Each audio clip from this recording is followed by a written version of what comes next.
Welcome back to the show. I am joined here by lead designer of Maison Staging, Carly Hall. Welcome to the show, Carly. How are you? Thank you. I'm great. How are you?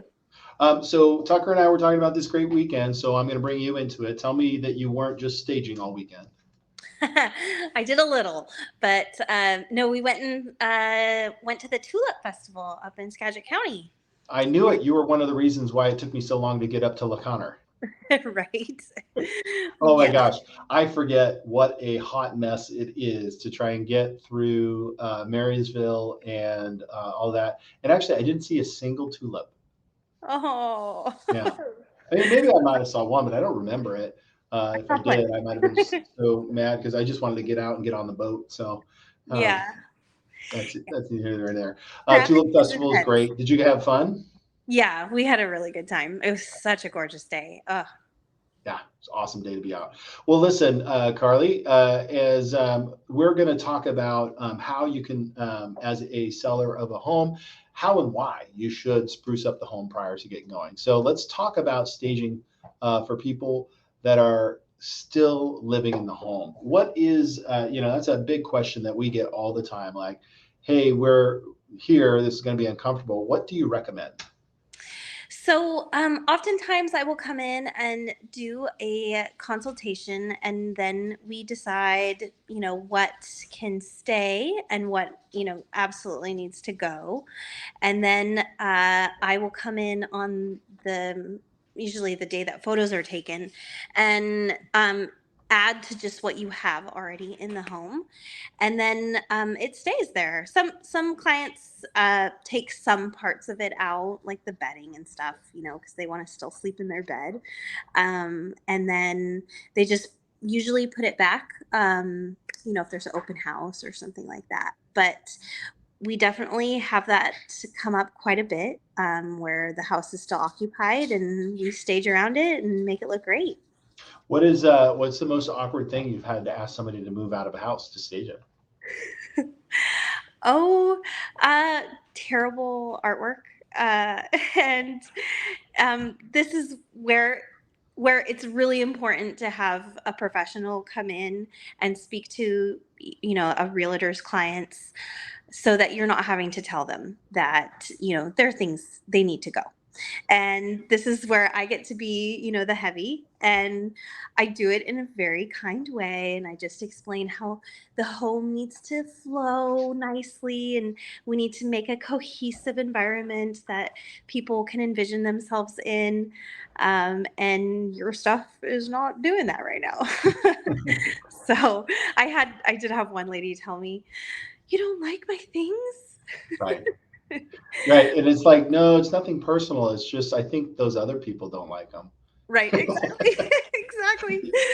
So yeah, I've Or, come up or with you just be blunt and say, the bust of you and your son, yeah, it's got to go. right. That is not going to work here. No, I But mean, and I try to prepare our clients for a conversation of if you were to sell your car, most likely you're going to clean out all your personal items and you're going to have it smelling clean and fresh. It's detailing. yeah, So, what about the process of a vacant home? How do you handle that? that's the best. It's a clean canvas for me, and I do have to bring in, a lot more furniture, but I get to really create a space from nothing. And I love to tie in, of course, what the house already has and match it with, any particular paint colors or flooring or anything like that. But yeah, that definitely is my favorite, when I get to create a space all of my own design. That's good. Okay, so a clean canvas. So typically, if I talk to somebody and we're talking about, let's say, a four-bedroom, two-bath house, are you staging all those rooms? Some clients like to have every room staged, and I do give clients the option to just have as many rooms as they would like. We run a special called the Heart of the Home, where it's the kitchen, dining room, living room, and then we include the master bath and the master bedroom in that one. So those are really the most important rooms for prospective buyers to see staged. But then we can easily add on an office or a kids room or anything like that, that definitely fills in the pictures when they're viewing it online, so that they can definitely see enough of the space and get an idea for if they love it or not. Do you have a style? I definitely have a style. I would say it's more farmhouse, French decor, and I keep pretty close to that. I do add some modern elements, but I definitely do a mixture of not too modern and not too farmhouse, somewhere in the middle. Farmhouse French. And if somebody's style doesn't mix with that, what do you do in that instance, right? So, like we talked earlier about partial staging. How do you get around that? So I definitely need to see the space ahead of time. I preferably like to walk it, but if I can't walk it, I do have agents send me really good photos, and I can do it with that. But I get really creative, and I do have quite a large other color palette that isn't necessarily what I would go to for myself, but it allows me to draw in what people already have and like mesh it all together. So I definitely work always with what they have. If there's one particular color, I'm definitely matching things to it, and making it work. So sometimes when people have something, like this red chair, and they just love this red chair and they sit in it every day, they gotta have it. And instead of just covering it up, I like to enhance it with other colors in the room so that it looks like it feels like it should be there. So then, do you have any Easter eggs in your staging? Do you know what I mean by that? Like little weird knickknacks that nobody really knows what they're for, but you only see them in staged houses.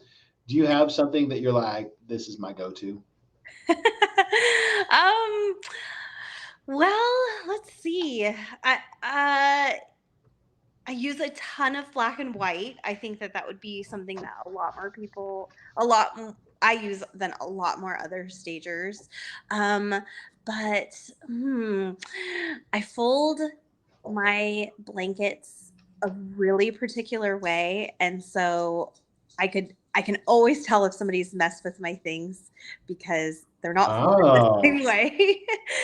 And I use a lot of beads too, like the long string of beads, and they always get messed with in every home. I come like I back. don't know if you can see this, but what is that thing, right? a, a very thin It, vase. it's a vase, yeah. Yeah.